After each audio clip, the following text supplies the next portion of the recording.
대선 출마 선언 이후 장모와 부인 리스크를 겪고 있는 윤석열 전 검찰총장에게 이번에는 향응 접대 의혹이 불거졌습니다. 최재형 전 감사원장 역시 편법 증여 의혹이 제기돼 검증이 본격화되고 있습니다.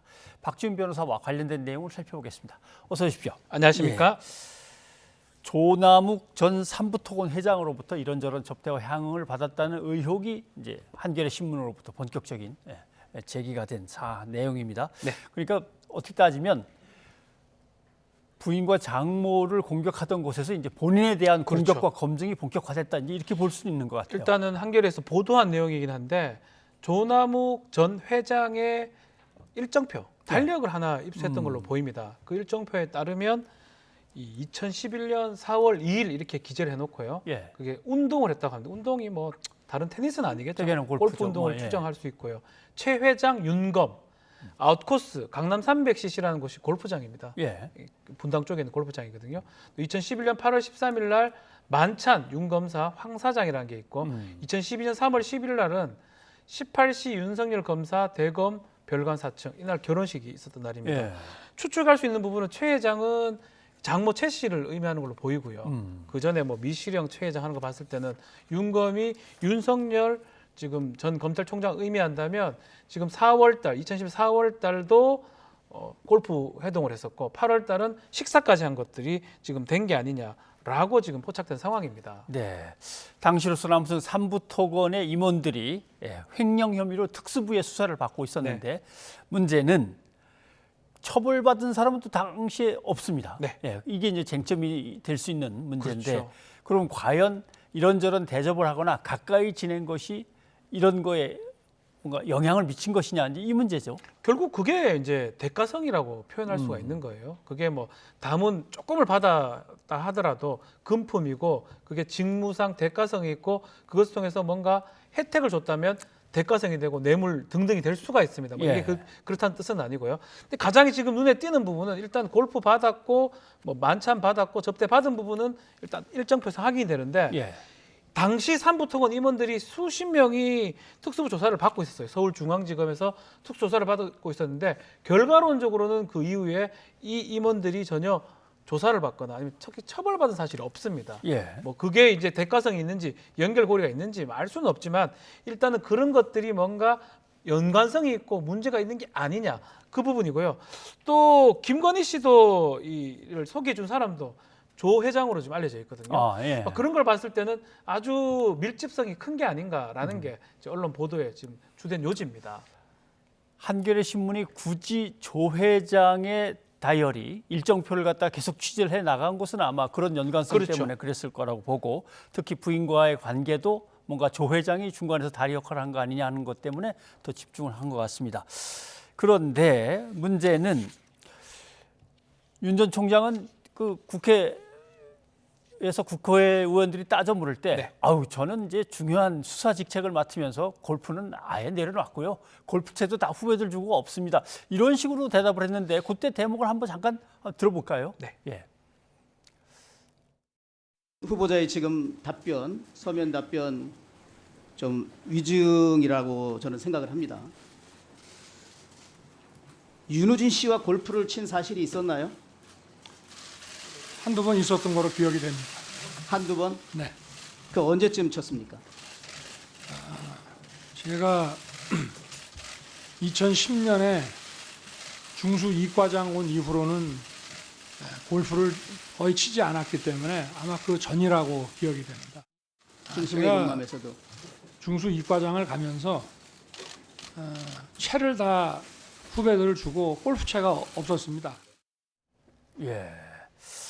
2010년 이후에는 골프를 거의 안 친 것 같다. 뭐 채조차도 남들한테 다 줘버렸으니까라는 얘기인데, 역시나 윤 전 총장 측은 이 사실에 대해서 전혀 그런 사실이 없다고 지금 한겨레 신문 보도를 부인하고 있습니다. 요거는 이제 중요한 부분이 됩니다. 결국은 2019년도에 청문회 당시에 위증을 했을 가능성도 있는 거예요. 선서한 예. 증인이 거짓말을 할 수도 있는 겁니다. 2011년 거는 뭐 공소시효라든지 날짜가 많이 지났지만 2019년 거는 상당한 가까운 시일에 있었던 거기 때문에 골프 쳤느냐 안 쳤느냐 안 쳤다고 지금 얘기를 하고 골프채를 다 줬기 때문에 안 쳤다고 얘기를 하기 때문에 그 부분 법적인 문제가 될 수도 있고요. 그렇기 때문에 지금 윤석열 전 총장 측에서는 골프 친 자체가 없다 그 날짜에.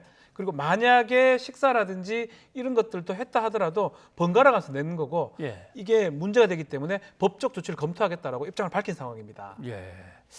그리고 또 다른 의혹이 상당히 이것도 좀 심각한 문제이긴 한데 윤석열 전 검찰총장이 윤우진 전 용산세무서장 비리 문제로 역시 수사를 받는 이 사람에게 변호사를 소개해 줬느냐 안 줬느냐 이건데 윤석열 전 총장은 전혀 그런 적이 없다고 하는데 또 막상 당사자는 그렇게 얘기를 안 한단 말이죠. 그 얘기도 한번 좀 들어보시죠. 예.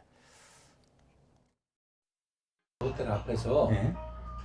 점심인가 저녁을 한번 했어요. 네. 그때 만났을 때 그런 얘기는 했을 수 있겠지. 네. 내가 이제 조사를 받는다. 네. 그러고 근데 이제 쟤들은 씨알이 안 먹게 대진이도 그렇고. 네. 그러니까 지가 나중에 이남석이가 내가 이제 그것도 기억은 안 나는데 문자가 와서 네. 윤석열 선배가 이제 그랬습니다. 네. 그래서 만나보라고 해서 왔습니다. 네. 그래서 내가 만난 거로 그렇게 기억을 해요. 저기에 대해서는 윤석열 전 검찰총장은 뭐 분명한 것 같습니다. 네. 전혀 그런 사실이 없다. 네. 그리고 그 가서 좀 얘기해도 한번 들어봐라라고 떠밀는 사람은 내가 아니고 윤대진이다. 윤대진. 예, 그 얘기죠. 윤우진 씨의 동생이 윤대진 네. 씨인데요.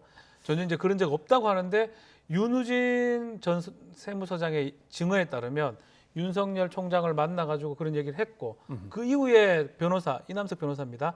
변호사가 그 이후에 윤석열이 보내서 왔다. 그 두 가지 합치면 사실은 이 소개했을 가능성이 더 높아 보이는 거죠. 네. 일단은 만약 그게 맞다 그러면 변호사법 위반이 돼요. 아, 직무 변호사법. 취급자가 변호사 소개를 못하도록 되어 있습니다. 사건 관련된 사람이기 때문에 그래서 그 부분이 문제가 되고 뭐 처벌이 높진 않지만 그거 자체가 지금 또 국감에서도 청문회에서 위증을 했을 가능성이 있는 거거든요. 예. 그래서 지금 계속 문제가 되는 상황입니다. 근데 윤 검사가 가보라 그래서 왔습니다. 얘기 들으셨죠? 이렇게 하고 윤 검사인데 그게 윤대진인지 윤석열인지에 대해서는 글쎄요, 그냥 서로 오해하고 지나갔을 그럴 수도 수도 있긴 있을까요? 한데 아마도 지금 이 윤우진 씨가 기억하는 거는 윤석열 선배라고 얘기를 하는 거 봤을 때는 예. 아마 윤석열 선배로 아마 그렇게 기억을 하고 있는 것 같습니다. 예. 그렇다면 두 가지죠. 얘기를 했고 사건 얘기를 했고 이남석 변호사가 윤석열 선배 얘기했다 하면 두 가지 합친다면 그게 소개해 준 상황이 되는 거고요. 그렇지만 이제 윤석열 전 총장 입장에서는 절대 그런 적이 없다. 이게 만약에 법적인 조치를 취하겠다라고 지금 입장을 밝힌 예. 상황입니다.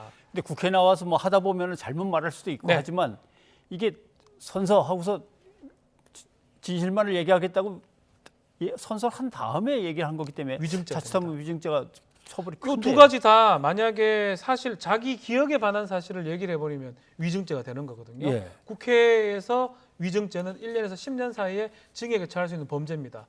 그 이전에 있었던 뭐 예를 들어서 식사하고 골프 치고 이런 건 뭐 김영란법 문제될 수는 있어도 뇌물죄 시간도 사실 많이 지났고요. 예. 마찬가지로 윤우진 뭐 소개해 준 것도 변호사 위반이 지금 1년 이하의 징역도 약한 범죄거든요.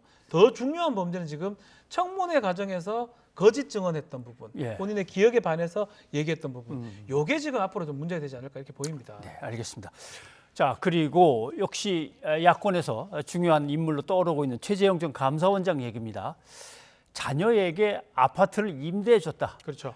방 4개짜리인데 2개는 뭐 이것저것 가득 차 있어갖고 자기가 치울 수가 없어서 방 2개만 빌려준 셈이어서 네. 싸게 줬다. 이게 좀 해석이 어떻게 되는 건지 모르겠는데 그럴 수 있는 건가요? 이해하기 좀 어려운 부분이죠. 사실은 1억, 2억 정도에 했는데 시세 자체가 대략 한 5, 6억이 전세가 5, 6억은 네, 그러니까 사실은 상당히 낮게 해준 거고요.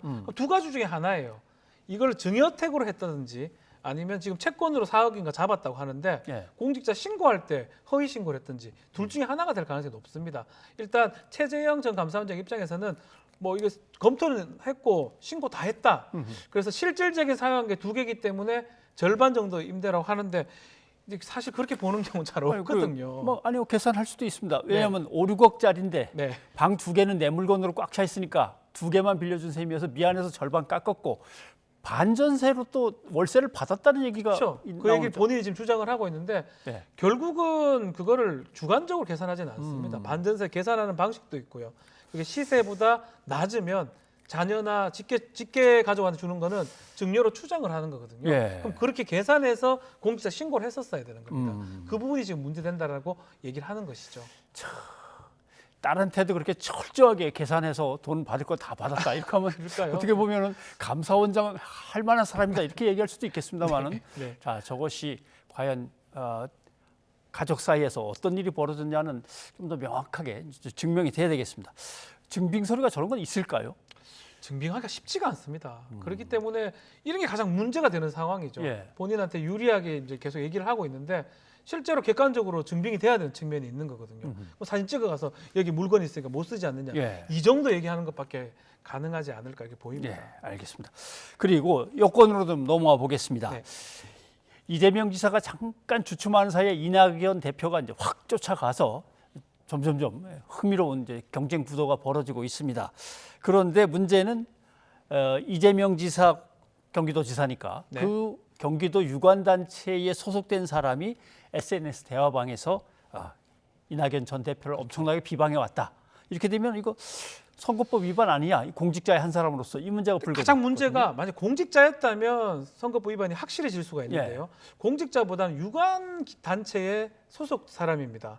그래서 공직선거법 위반 등등은 앞으로 검토가 필요하고 중앙선거관리위원회에서 이걸 보고 있는 걸로 지금 보입니다. 예. 그래서 그건 좀 지켜봐야 되는데 일단은 이재명 지사는 이 사람 지금 직위 해제하고 예. 또 이낙연 지사 측에서도 이낙연 후보 측에서도 고발 조치를 했기 때문에 아마 곧 선거 개입 이 부분이 좀 확인이 좀 될지 않을까 생각이 듭니다. 예.